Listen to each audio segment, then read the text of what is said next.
One class 7 subject English book honeycomb. आज बेटा हम हनीकॉम बुक का चैप्टर 9 रीड कर रहे हैं। चलिए बिफोर यू रीड हम सबसे पहले इसमें स्टार्ट करते हैं। If you wish to go on a long bicycle ride, अगर आपकी इच्छा कहाँ पर जाने की है, एक लंबी बाइसिकल राइड पर जाने की है। The bicycle should be in good condition. तो जो हमारी बाइसिकल है वो कैसी कंडीशन में होनी चाहिए? हमारी साइकिल अच्छी कंडीशन में होनी चाहिए, क्योंकि अगर ख़राब होगी तो जो हमारा जो जर्नी है, हमारा जो रास्ता है वो हम पूरा नहीं कर पाएंगे। If possible an expert mechanic should overhaul it. अगर पॉसिबल हो सके तो एक एक्सपर्ट मैकेनिक को अपनी बाइसिकल को दिखा लेना चाहिए कि उसकी कहीं कोई कंडीशन, कोई जो पार्ट है वो ख़राब तो नहीं हो गया है। But what happens if the machine has a will of its own. लेकिन तब क्या होता है जब मशीन अपने आप में अच्छी होती है, उसकी इच्छा होती है कि वो आपके साथ रहे, काम करे। And the mechanic knows next to nothing. लेकिन जो मैकेनिक है उसको यही नहीं पता कि उसके आगे क्या करना है। चलिए, ए बाइसिकल इन गुड रिपेयर, इसमें हमारी जो कहानी है वो ऐसे ही है कि जो एक बाइसिकल है उसे एक गुड रिपेयर की आवश्यकता थी, लेकिन उसे क्या मिलता है, उसे कैसे रिपेयरिंग मिलती है, यही हम इस कहानी में पढ़ेंगे। जैसे आप अभी बच्चे हैं तो आप भी साइकिल चलाते हैं, तो साइकिल में कई बार कुछ इंसिडेंट्स होते हैं जो आप कभी नहीं भूल पाते हैं। तो ऐसे ही जो हमारा राइटर है वो भी अपने बचपन की बात बता रहा है, ठीक है, उसके साथ भी ऐसा ही इंसिडेंट होता है। चलिए, a man I knew proposed one evening we should go for a long bicycle ride together on the following day and I agreed. अब इसमें एक व्यक्ति है जिसमें राइटर कहता है कि वो मुझे प्रस्ताव देता है कि क्यों ना हम एक दिन लंबी बाइसिकल राइड पर चलें, दोनों एक साथ आने वाले दिनों में। और मैंने भी सहमति जाहिर कर दी। I got up early for me, उस दिन मैं बहुत जल्दी उठा। आई मेड एन एफर्ट, मैंने बहुत कोशिश की। And was pleased with my self, और अपने आप को खुश करने की कोशिश की। ही केम हाफ एन आवर लेट, लेकिन वो आधा से पौना घंटा लेट था। I was waiting for him in the garden, मैं वहाँ उसका गार्डन में इंतज़ार कर रहा था। It was a lovely day, वो दिन बहुत सुंदर दिन था। ही सेड, उसने कहा, that's a good looking machine of yours, कि तुम्हारी जो मशीन है वो बहुत अच्छी दिखाई दे रही है। हाउ डज इट रन, ये कैसे दौड़ती है? ओह, लाइक मोस्ट ऑफ दैम, औरों की तरह ही चलती है। आई आंसर्ड, अच्छा, अच्छी तरह चलती है, मैंने उत्तर दिया। Easily enough in the morning, goes a little stiffly after lunch. चलिए, ये इसने क्या कहा कि easily enough in the morning, कि हम मॉर्निंग में चलेंगे, a little stiffly after lunch, लेकिन थोड़ा सा लंच लेने के बाद। He caught hold on it by the front wheel, उसने इसको सामने वाले पहिए से पकड़ लिया। And the fork and shook it violently, और इसको थोड़ा इधर उधर डुलाने लगा और हिलाने लगा, बड़ी ही वॉयलेंटली, मतलब जोर जोर से उसके अगले वाले पहिए को, हिस्से को पकड़कर हिलाने लगा। आई सेड, मैंने कहा, don't do that, you will hurt it, ऐसा मत करो, तुम इसको हर्ट कर दोगे, मीन्स इसको खराब कर दोगे। I did not see why he should shake it, मुझे पता ही नहीं लगा कि क्यों वो उसे शेक कर रहा था। It had not done anything to him, उसने तो उसे कुछ भी नहीं किया था। बिसाइड्स, इसके अलावा, if it wanted shaking, I was the proper person to shake it, और अगर उसे हिलाना भी होता तो मैं ही, क्योंकि मेरी साइकिल है तो मैं ही प्रॉपर पर्सन था उसको हिलाने के लिए। I felt much as I should had he started waking my dog. Waking means, देखिए यहाँ पर वेकिंग बेटा साइड में ही दिया है, आप यहाँ पर बीटिंग लगा सकते हैं, स्ट्राइकिंग। अब मुझे महसूस हुआ, आई should had he started waking my dog, ऐसा लग रहा था जैसे मेरे पालतू जो डॉग है उसको वो पीटना शुरू कर चुका था। मीन्स जो साइकिल होती है सबको बच्चों को प्यारी होती है, सब अपनी चीज़ों का ख्याल रखते हैं एज ए पेट, जैसे वो उनका पालतू हो। बेशक वो मशीन ही है, लेकिन अच्छे तरीके से जो ख्याल रखते हैं वो उनको बड़े अच्छे से प्यार से संभालते हैं।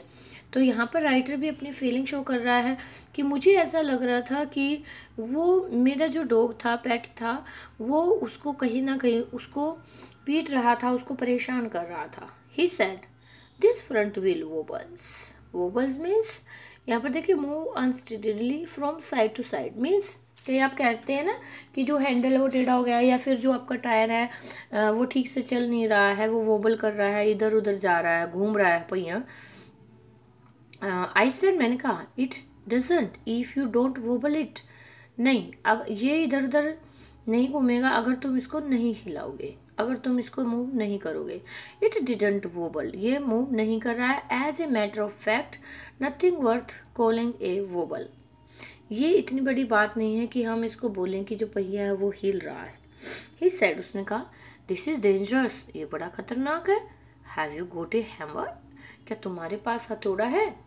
आई ought to have been firm, लेकिन नहीं, मैं फिर भी स्ट्रोंगली मना कर रहा था। But I thought that perhaps he really did know something about the business. Business होता है बेटा काम, मीन्स जैसे मैकेनिक होता है, यहाँ पर इसका मीनिंग यही है कि शायद वो जो साइकिल रिपेयर है उसके बारे में कुछ जानता होगा।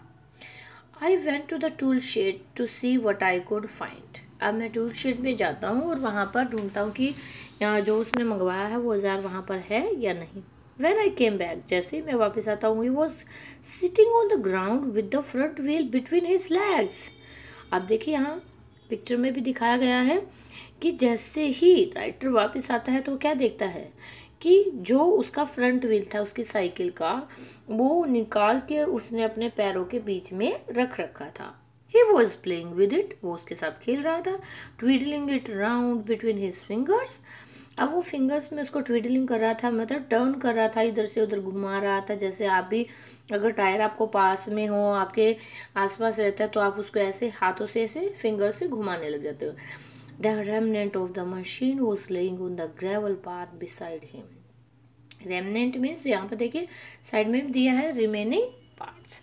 अब जो मशीन के जो पार्ट्स थे, क्योंकि टायर उसने क्या किया था, निकाल दिया था, तो जितनी भी बाइसिकल थी वो क्या थी, ग्रेवल पाथ पर। ग्रेवल होता है जो पथरीला जो रास्ता था उस पर, उसके साइड में पड़ी हुई थी। ही सेड, उसने कहा, it looks to me as if the bearings were all wrong. Bearings देखिए यहाँ पर दिया बॉल बेयरिंग्स, मीन्स उसके अंदर जो बॉल बेयरिंग्स थे, जिसको आप बेयरिंग बोलते हैं, वो कहता है कि ये लग रहा है कि इसमें कुछ खराबी है। आई सेड, मैंने कहा, don't you trouble about it any more, तुम इसे और परेशान मत करो। You will make yourself tired, तुम अपने आप को थका लोगे। Let us put it back and get off, इसे वापस वहीं लगा दो और चलो चलते हैं। ही सेड, उसने कहा, we may as well see what is the matter with it. नहीं, हम देखेंगे कि इसके साथ क्या हुआ है। नाउ इट इज आउट, और अब तो ये बाहर में निकल चुका है। ही टॉक्ड एज दो it had dropped out by accident. अब वो ऐसे बात कर रहा था कि जैसे वो जो पहिया था वो एक्सीडेंटली बाहर निकल गया था। Before I could stop him he had unscrewed something somewhere and out rolled all over the path some dozen or so little balls।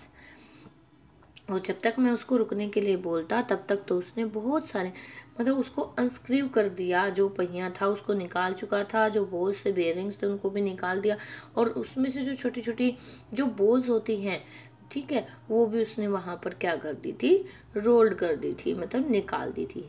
कैचम, he shouted, उन्हें पकड़ो, वो चिल्ला रहा था। Catch 'em, we must not means lose any of them, हम उनमें से किसी को भी खो नहीं सकते। He was quite excited about them, वो ऐसा लग रहा था कि जैसे वो उनको देखकर बहुत एक्साइटेड था, बहुत खुश था।